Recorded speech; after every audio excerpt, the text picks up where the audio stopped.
नमस्कार, स्वागत है आपका एफएम न्यूज देख रहे हैं आप और मैं हूं आपके साथ लता। बुलेटिन की शुरुआत करेंगे इस वक्त की बड़ी खबर के साथ, जहां सुप्रीम कोर्ट के बैंक में भीषण आग लग गई है। सुप्रीम कोर्ट में आपको बताएं कि सुप्रीम कोर्ट के अंदर बैंक में आग लगी है और 5 फायर ब्रिगेड की टीम मौके पर मुस्तैद है। तो बड़ी खबर आपको बता रहे हैं जहां पर सुप्रीम कोर्ट के अंदर बैंक में भीषण आग लगने से अफरा तफरी का माहौल हो गया। हालांकि जो फायर ब्रिगेड की टीम है वहां पर मौजूद है और लगातार आग पर काबू करने की कोशिश की जा रही है। तो बड़ी खबर, सुप्रीम कोर्ट के अंदर बैंक में भीषण आग लगी, जिसके बाद से बैंक में अफरा तफरी का माहौल हो गया है।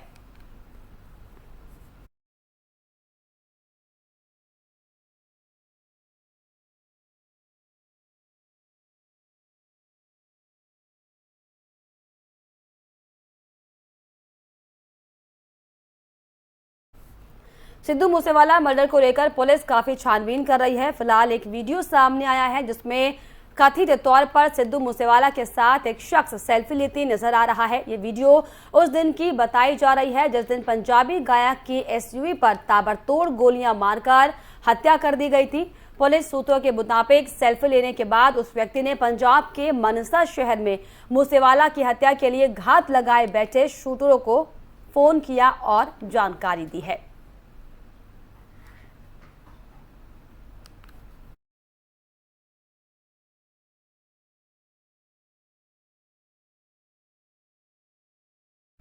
कांग्रेस नेता राहुल गांधी आज पंजाब के मनसा पहुंच रहे हैं, जहां पर वे पंजाबी सिंगर सिद्धू मूसेवाला के पिता बलकौर सिंह और माता चरण कौर से मिलकर शोक व्यक्त करेंगे। मूसेवाला की 29 मई की शाम गोली मारकर हत्या कर दी गई थी। राहुल गांधी ने पहले भी सोशल मीडिया के जरिए हत्या पर दुख जताया था। उन्होंने कहा था कि होनहार कांग्रेस नेता और प्रतिभाशाली कलाकार सिद्धू मूसेवाला की हत्या से स्तब्ध और दुखी हूँ।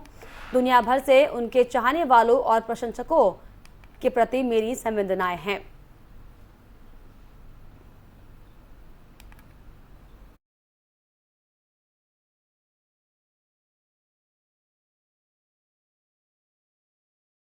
चलिए आगे बढ़ेंगे बड़ी खबर की ओर। 10 जून को गोरखपुर जाएंगे जेपी नड्डा। 1 दिवसीय गोरखपुर दौरे पर है जेपी नड्डा, जहां पार्टी जिला मुख्यालय का करेंगे उद्घाटन। तो 10 जून को बीजेपी के राष्ट्रीय अध्यक्ष जेपी नड्डा गोरखपुर जाने वाले हैं, जहां पर पार्टी जिला मुख्यालय का उद्घाटन जेपी नड्डा करेंगे।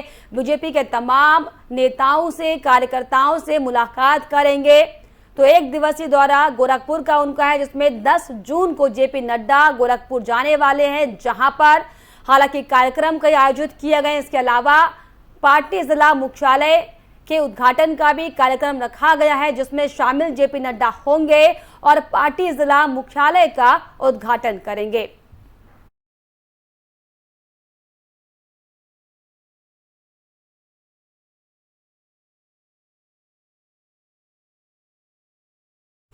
आगे बढ़ेंगे। दिनेश लाल यादव ने आजमगढ़ लोकसभा उपचुनाव के लिए नामांकन करने के बाद जीत का दावा किया है। उन्होंने कहा कि टक्कर सपा से नहीं बसपा से होगी। सुनिए। और ये आजमगढ़ के जनता मूड बना ले लिया कि अब थोड़ा आजमगढ़ खातिर के सोचल जाई और आजमगढ़ में भी कमल खिला हो जाए। किस आधार पर कह रहे हैं कि बसपा से टक्कर है, सपा से नहीं है? अगर सामाजिक का आप यहाँ का जो समीकरण है वो देखें तो सामाजिक समीकरण के हिसाब से बसपा के जो कैंडिडेट हैं वो गुड्डू जमाली जी हैं, तो वो आप आंकड़ा समझ सकते हैं कि जो समाजवादी पार्टी का एक बड़ा वोट है वो उधर शिफ्ट हो रहा है। लेकिन सामाजिक समीकरण की सर आप बात कर रहे हैं तो यहाँ पर MY फैक्टर काफी हावी है और वो 2022 विधानसभा में सपा को वोट गया था। तो किस आधार पर आप बोल रहे हैं सर? इस बार जो है उसका जी इस बार बहुत एक बड़ी बात हुई है जी कि सभी जो यादव और मुसलमान भी जी नरेंद्र मोदी जी और हमारे मुख्यमंत्री योगी आदित्यनाथ जी की नीतियों की वजह से काफी लोग जुड़ रहे हैं भारतीय जनता पार्टी से, तो उसका लाभ जो है हम लोग। आगे बढ़ेंगे। केदारनाथ में 31 मई को एक निजी विमान कंपनी का हेलीकॉप्टर लैंडिंग के दौरान हादसे का शिकार होते होते बच गया था। लैंडिंग के दौरान पायलट का हेलीकॉप्टर पर नियंत्रण कुछ समय के लिए खो गया था और हेलीकॉप्टर लहराने के बाद जमीन से टकराकर वापस हवा में उठा था और बाद में किसी तरीके से पायलट ने हेलीकॉप्टर पर नियंत्रण किया और सुरक्षित लैंड करवाया। इस दौरान किसी भी यात्री को हालांकि चोट नहीं लगी थी और सभी सकुशल थे, लेकिन मामले का वीडियो जो है वो अब सोशल मीडिया पर जमकर वायरल हो रहा है।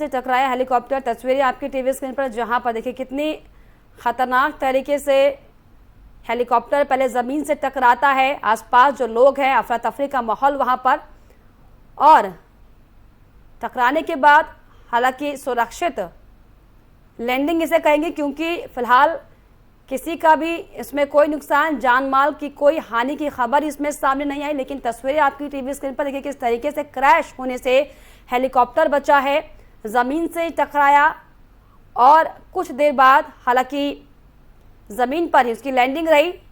हालांकि आसपास में माहौल थोड़ा अफरा तफरी वाला जरूर हो गया, लेकिन राहत की बात यह है कि इस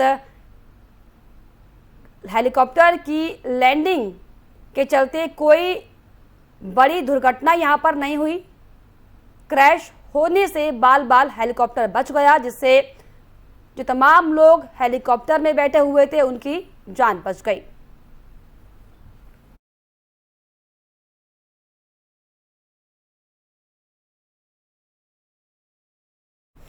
बीजेपी से निलंबित होने के बाद भी नुपुर शर्मा की मुश्किलें कम नहीं हुई हैं। अब मुंबई पुलिस उन्हें पैगंबर मोहम्मद साहब पर दिए गए विवादास्पद बयान पर समन भेजने वाली है। नुपुर के खिलाफ रजा एकेडमी ने केस दर्ज करवाया है। पैगंबर मोहम्मद पर दिए गए विवादित बयान पर देश में उबाल आया हुआ है। नुपुर की गिरफ्तारी की मांग को लेकर Owaisi, all India Muslim personal law board या फिर मुस्लिम समुदाय से जुड़े संगठनों ने मोर्चा खोल दिया है। इसी बीच नुपुर शर्मा के खिलाफ कानूनी कार्रवाई की तैयारियां भी शुरू हो गई हैं।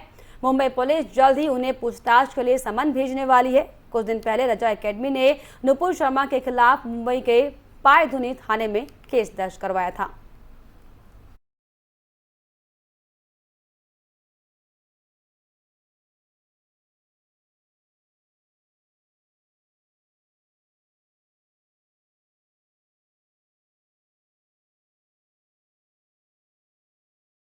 एकेडमी हालांकि मुकदमा दर्ज करवा चुकी है और अब ऐसा लगता हुआ दिखाई पड़ रहा है कि नुपुर शर्मा की मुश्किलें बढ़ने वाली हैं, क्योंकि मुंबई पुलिस भी अब उनके विवादास्पद बयान को लेकर समन भेजेगी।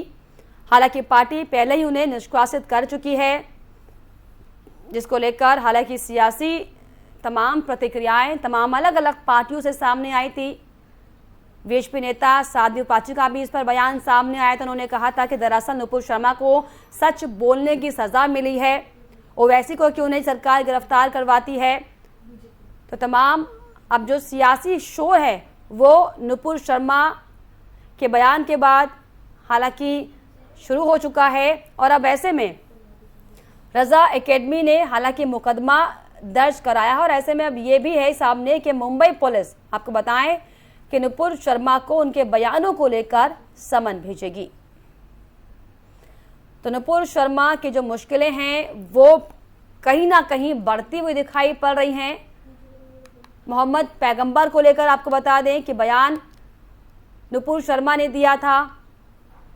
इस्लाम के संस्थापक मोहम्मद पैगंबर, जिनको लेकर नुपुर शर्मा ने एक डिबेट शो के दौरान दरअसल बयान दिया था, जिसके बाद उनके इस बयानों को विवादास्पद बयान बताते हुए या गलत टिप्पणी बताते हुए बीजेपी ने साफ तौर पर उन्हें निष्कासित करने का काम किया है, जिसको लेकर अब जो सियासी शोर है वो शुरू हो चुका है। ओवैसी से लेकर तमाम अलग अलग दल के जो नेता हैं वो इस पर अपनी प्रतिक्रियाएं दे रहे हैं। और साध्वी प्राची बीएसपी नेता, उनका भी बयान इस पर सामने आया था। और अब ये खबर सामने आई है कि विवादास्पद बयान पर मुंबई जो पुलिस है उन्हें समन भेजेगी, यानी कि इस पर आगे कार्रवाई नुपुर शर्मा के खिलाफ अब हो सकती है। बीजेपी से निलंबित होने के बाद भी नुपुर शर्मा की मुश्किलें दरअसल कम नहीं हो रही। क्योंकि मुंबई पुलिस उन्हें पैगंबर मोहम्मद साहब पर दिए गए बयान को लेकर समन भेजने वाली है। नूपुर के खिलाफ आपको बताएं कि रजा एकेडमी हालांकि पहले से ही केस दर्ज करवा चुकी है। पैगंबर मोहम्मद पर दिए गए विवादित बयान पर देश में जो राजनीतिक उबाल है वो अपनी चरम पर है। नूपुर की गिरफ्तारी की मांग को लेकर Owaisi all India Muslim personal law board या फिर मुस्लिम समुदाय से जुड़े जो संगठन हैं उन्होंने मोर्चा खोल दिया है। और इसी बीच नुपुर शर्मा के खिलाफ अब कानूनी कार्रवाई की भी तैयारी शुरू हो गई है, जिसमें मुंबई पुलिस आपको बताएं कि जल्द ही उन्हें पूछताछ के लिए बुला सकती है। पूछताछ के लिए समन नुपुर शर्मा के खिलाफ जारी कर सकती है। तो नुपुर शर्मा के खिलाफ अब कानूनी कार्रवाई का जो दायरा है वो लगता है कि बढ़ने वाला है। हालांकि पार्टी पहले से ही नुपुर शर्मा के खिलाफ कड़ी कार्रवाई कर चुकी है। नुपुर शर्मा के साथ ही आपको बताएं कि एक और बीजेपी नेता को पार्टी से बर्खास्त किया गया और अब उनकी मुश्किलें और ज्यादा बढ़ती हुई दिखाई पड़ रही हैं।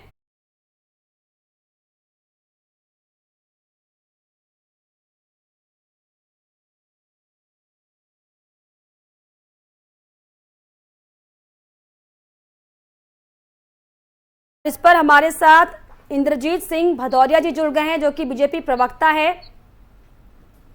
सर, आपका मैं स्वागत करना चाहूंगी। कैप्टन साहब जी, सर, जिस तरीके से जो नुपुर शर्मा के खिलाफ हालांकि बीजेपी कड़ी कार्रवाई कर चुकी है, लेकिन अब कानूनी शिकंजा कसने वाला है क्योंकि मुंबई पुलिस पूछताछ के लिए उन्हें बुला सकती है। क्या कहेंगे सर इस पर? बिल्कुल लता जी, मैं कहना चाहूंगा कि नुपुर शर्मा जी हमारे पार्टी की एक पुरानी प्रवक्ता थी, बहुत बुद्धिजीवी है, समझदार है और पार्टी ने जो कार्रवाई की है अनुशासन के ऊपर की है, कोई वैसे नहीं की है। क्योंकि पार्टी की कोई गाइडलाइन होती है कि हमें इस गाइडलाइन के हिसाब से अपनी बात रखना है जी। मगर मैं वहाँ गलत नुपुर शर्मा को भी इसलिए नहीं ठहराऊंगा कि जब डिबेट चलती है, तो क्योंकि मैं भी एक प्रवक्ता हूँ, जब डिबेट होती है तो कुछ बातें ऐसी होती है कि जो हम ना कहना चाहें मगर उत्तर प्रति उत्तर में उनको हम कह जाते हैं। तो वो ही नुपुर शर्मा जी से थोड़ा सा भूल हुई, मगर फिर वो काम आ जाता है संगठन का, उसमें सरकार का और इसका कोई इन्वॉल्व नहीं होता, संगठन का होता है। तो संगठन ने उसी चीज को देखते हुए थोड़ा उनको सस्पेंड किया है। और जो केसेस जो जितनों ने डाले हैं तो केस का वो जवाब दिया जाएगा, बिल्कुल जवाब दिया जाएगा। केस डाला है और केस डालने से तो भी जो नुपुर शर्मा ने जो शब्द कहे हैं वो तो और भी अच्छा है। नुपुर शर्मा ने जो कहा है वो सच्चाई है जी। जब कोर्ट में ये केस जाएगा तो फिर वहां पर कुरान को भी तो लाया जाएगा और जो नुपुर शर्मा ने कहा है फिर उस बात को वहां और खुलासा होगा कि जो इन्होंने कहा है ये गलत कहाँ है। देखिए कुरान में लिखा है कि नहीं लिखा है। तो ये तो बहुत अच्छी है, मगर ये लोग चाहेंगे नहीं कि ऐसा हो। वहीं सर, ओवैसी से लेकर जो जितने भी तमाम मुस्लिम संगठन हैं वो गिरफ्तारी की लगातार मांग कर रहे हैं। हालांकि रजा एकेडमी नुपुर शर्मा के खिलाफ मुंबई में आपको बताएं कि मुकदमा भी दर्ज कर चुका है। तो ऐसे में बीजेपी की भूमिका क्या रहने वाली है? हालांकि पार्टी से निष्कासन जरूर नुपुर शर्मा का कर दिया गया हो, लेकिन अब जो मुश्किलें बढ़ती हुई सर दिखाई पड़ रही, इसमें बीजेपी का क्या स्टैंड होगा? किस तरीके की भूमिका में बीजेपी किस तरीके से उनके खिलाफ जो कार्रवाई हो रही है इस पर बचाव के लिए कुछ काम करेगी या फिर क्या है लता जी? जो उनको सस्पेंशन है तो सस्पेंड तो इसलिए किया जाता है कि हमें बहुत कुछ देखना होता है। क्योंकि गल्फ कंट्री में जो गल्फ कंट्रीज के विरोध में जो आई थी, और गल्फ कंट्री में हमारे कम से कम 70 लाख से अधिक हिंदू हैं जो वहां रह के अपनी कोई सर्विस कर रहा है, कोई बिजनेस कर रहा है। तो हमें उनके प्रति भी सोचना होता है। तो इसलिए ये थोड़े जो फैसले होते हैं लिए जाते हैं समय समय पे। बाकी नुपुर शर्मा के साथ पूरी पार्टी खड़ी है। जब जैसे ही ये उनके धमकी मिली है उनको 22 शहरी की उनको सुरक्षा भी दे दी गई है और बिल्कुल हर तरह से उनके साथ पार्टी है, उनका कहीं से कहीं अनहित हो ही नहीं सकता। चलिए, मतलब पार्टी हर तरीके से नुपुर शर्मा के साथ खड़ी है। हालांकि देखने वाली बात होगी कि किस तरीके की मुश्किलें उनकी बढ़ती, क्योंकि अभी फिलहाल मुंबई पुलिस समन जारी करने की बात कह रही है, पूछताछ के लिए बुलाया जाएगा, ऐसा कुछ सामने आ रहा है। लेकिन सर, देखने वाली बात होगी कि किस तरीके की पूछताछ होती है और क्या कुछ इस पर एक्शन लिया जाता है। बहुत शुक्रिया आपका कैप्टन साहब हमसे जुड़ने के लिए। तो जिस तरीके से लगातार नुपुर शर्मा की जो मुश्किलें बढ़ती हुई दिखाई पड़ी, ऐसे में साफ तौर पर बीजेपी का ये कहना है कि पूरी तरीके से नुपुर शर्मा के साथ वो खड़े हैं किसी भी मुश्किल में, किसी भी परेशानी में और किसी भी तरह की तकलीफ में।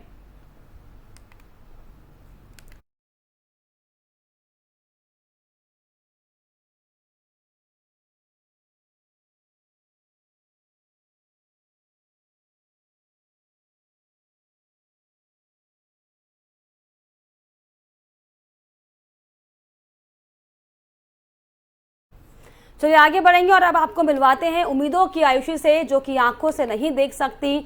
आयुषी ने नौकरी करते हुए यूपीएससी का एग्जाम क्लियर किया। सुनिए आयुषी की कहानी खुद उन्हीं की जुबानी।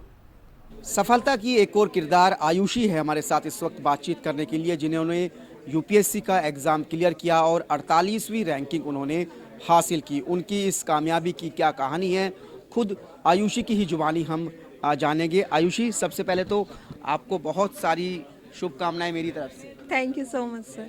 आयुषी, कैसा लग रहा है ये सफलता पाकर, ये अचीवमेंट पाकर, जो शायद आपका जीवन का सबसे बड़ा लक्ष्य होगा? बहुत अच्छा लग रहा है सर, और खुशियाँ बांटने के लिए भी इतने सारे लोग हैं। आज खास तौर पे union minister of social justice and empowerment ने इनवाइट किया, तो ये उनकी हम्बलनेस और ये सब बहुत अच्छा लग रहा है सर। आयुषी, आप पढ़ाई भी कराती है बच्चों को, दिल्ली सरकार के स्कूल में आप पढ़ाती भी है, और इतनी सारी पढ़ाई के लिए सबसे पहले तो हम ये जानना चाहेंगे कि आपने टाइम कैसे निकाला? बड़ा मुश्किल होगा। जी सर, इस पूरी जर्नी में सबसे मुश्किल टाइम मैनेजमेंट रहा है, क्योंकि मैं पिछले 10 साल से ही एक टीचर रही हूँ। साल पेश की है कि आप नौकरी करने के साथ साथ यूपीएससी को भी क्लियर कर सकते हैं, वरना माना जाता है कि पूरा डेडिकेशन आपको सिर्फ इसी एग्ज़ाम को क्रैक करने के लिए देना पड़ता है। या सर, मतलब teaching was like my passion. मैं इंजॉय करती हूँ अपना प्रोफेशन, और मेरा हमेशा ये एम रहा है सर, मेरी यूपीएससी की प्रिपरेशन की वजह से टीचिंग कहीं सफ़र ना करे। पढ़ाई का पैटर्न आपका जानना चाहेंगे, क्या तरीका आपने इस्तेमाल किया पढ़ाई के लिए? क्योंकि पढ़ते तो सब लोग हैं, लेकिन क्या आपने भी आम पैटर्न ही इस्तेमाल किया या कुछ पैटर्न जो चलता है उसमें कुछ खास चेंजेस किए जिससे आपको मदद मिली? Sir, being a visually impaired girl, my pattern was based on audio material. Since I prepared my preparation in 2015, so उस समय बहुत ज़्यादा मटेरियल अवेलेबल नहीं था सॉफ्ट कॉपीज़ में या online. So my whole family used to record the books and I listened to them by replaying. को देंगे सबसे बड़ा, वैसे तो कई सारे लोग होंगे, लेकिन जिसको आप मानते हैं कि इनको क्रेडिट जाता ही जाता है? हाँ जी, मतलब सबसे ज़्यादा मेरी मदर सर, जो हमेशा मेरी परछाई की तरह मेरे साथ रही, बल्कि उन्होंने ही मुझे सबसे पहले ये सपना दिखाया यूपीएससी क्लियर करने का। बहुत आपने बताया कि टाइम बहुत मैनेजमेंट मैंने करने की कोशिश की, और ये टाइम मैनेजमेंट में कितने घंटे आपने पढ़ाई की, ये जानना चाहूँगा। और जी, घंटे वैरी करते थे, कई बार आप अगर किसी छुट्टी है स्कूल की तो शायद थोड़ा टाइम ज़्यादा दे पाएंगे स्टडीज़ को, नहीं तो 8 से 10 घंटे तो स्कूल आप जॉब को ही दे रहे हैं हर रोज़, तो वो वेरी करता था सर हर रोज़ टाइम शेड्यूल के अनुसार ऐसे। लेकिन फॉर अदर एस्पिरेंट्स जो तैयारी कर रहे हैं तो 7 to 8 hours on an average आपको पढ़ना है सीरियसली। आपने ये मुझे एक सवाल पूछना मेरा मन नहीं है, लेकिन मैं फिर भी पूछ रहा हूँ। आपने अपनी इस दिव्यांगता जो है उसको माना जाता है कि कमज़ोरी होती है, लेकिन आपने इसको इस चैलेंज को किस तरीके से पार पाया और कैसे पार पाया? सर, ये एक पुश फैक्टर भी रहा इस तैयारी को करने के लिए कि शायद हम इस सोच को बदलने में सक्षम हो पाए कि दिव्यांगता एक कमज़ोरी है। अगर हम मोटे तौर पे देखें तो हर एक व्यक्ति की ही कोई ना कोई कमज़ोरी होती है। और क्या करना चाहिए? मैंने अपने कैडर प्रेफरेंसेस में दिल्ली और हरियाणा यही है, इसी क्षेत्र में। दोनों को चुनने की खास वजह? सर, दिल्ली होम स्टेट है मेरा, और हरियाणा के कल्चर से हम काफ़ी वाकिफ़ है, इसलिए तो शायद काम करने में सहूलियत होगी।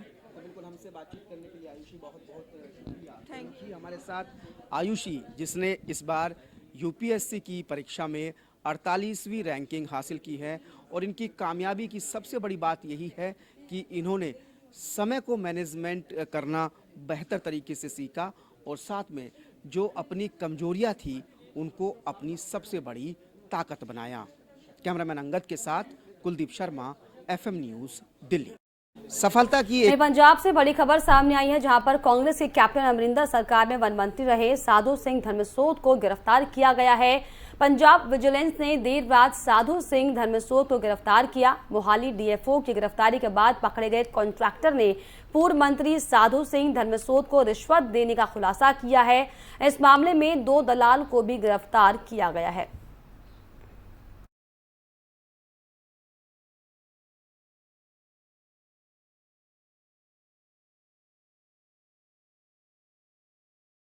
कानपुर में बीते शुक्रवार को हुई हिंसा के बाद पुलिस ने सख्त कार्रवाई की है। इस मामले में अब एक और आरोपी ने सोमवार को सरेंडर कर दिया। सोमवार को कानपुर पुलिस ने 40 आरोपी तस्वीर जारी की थी, जिसमें से सोमवार को ही 3 आरोपियों को गिरफ्तार कर लिया गया था और अब मंगलवार को एक आरोपी ने पुलिस के सामने सरेंडर कर दिया है। वहीं आरोपी का नाम सल्लू बताया जा रहा है।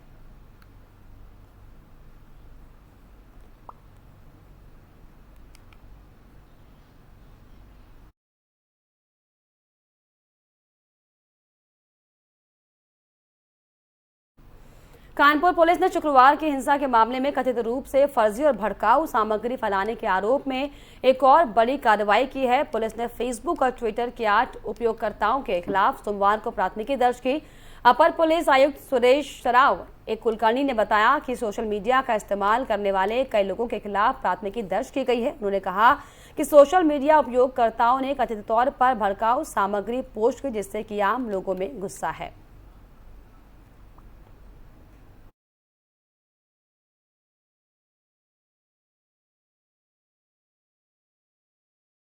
जम्मू कश्मीर के कुपवाड़ा में सुरक्षा बलों को बड़ी कामयाबी हाथ लगी है। सुरक्षा बलों ने यहां मुठभेड़ में 2 आतंकियों को मार गिराया है। प्रतिबंधित आतंकी संगठन लश्कर-ए-तैयबा के 2 आतंकवादी ढेर कर दिए गए हैं। मारे गए आतंकियों में से एक पाकिस्तानी आतंकवादी तुफैल भी शामिल है। कश्मीर जोन के IG विजय कुमार ने बताया कि मुठभेड़ में 2 आतंकी मार गिराए गए हैं, जिसमें से एक पाकिस्तानी आतंकी तुफैल भी है। कुपवाड़ा के चकतारस कंदी में आतंकियों के छिपे होने की जानकारी मिली थी और इस सूचना के बाद सेना और पुलिस की संयुक्त टीम ने घेराबंदी शुरू की है।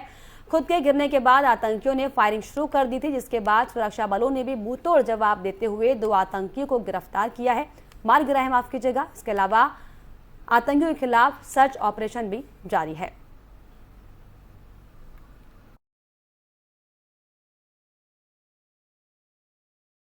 और इसी के साथ इस बुलेटिन में फिलहाल इतना ही। देश और दुनिया की तमाम खबरों के लिए आप देखते रहिए FM न्यूज। नमस्कार।